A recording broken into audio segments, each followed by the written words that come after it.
হারা তো যে কোনো কারোর কাছেই হারা যায়, বাট আমার কাছে মনে হয় যে আমাদের প্রসেসটা ঠিক থাকা উচিত যার সাথেই খেলি।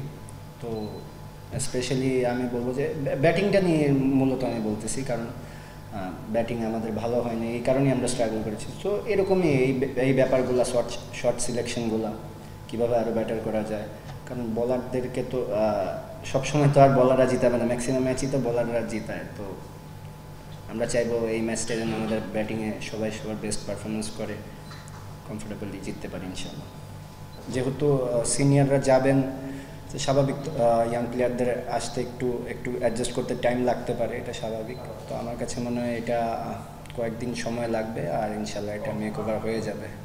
জিম্বাবুয়ে ছোট দল না, ইন্টারন্যাশনাল ক্রিকেটে সবার সঙ্গে আমাদের ওইভাবে দেখতে হবে। একটা ব্যাপার দেখা যায় যে আমরা যত বেশি ছোট দলের এগেইনস্টে হারি, বড় দলের এগেইনস্টে অত বেশি জিতি না।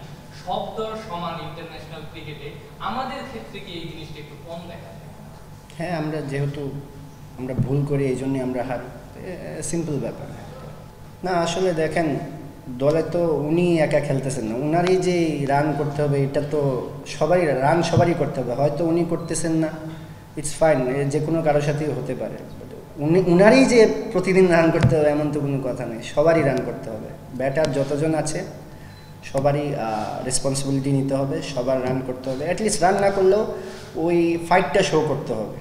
যেমন হাসান লাস্ট ইনিংসে আমার কাছে ওর ব্যাটিং খুবই ভালো লাগছে, যে ও যে ফাইটটা করছে আমার ভালো লাগছে। তো এরকম ইন্টেন্ট থাকলো, সবাই প্রতিদিন রান করবে না, অ্যাটলিস্ট সবাই যেন ওই ট্রাইটা করে, ওই ট্রাইটা করলেই বড় রান করা সম্ভব।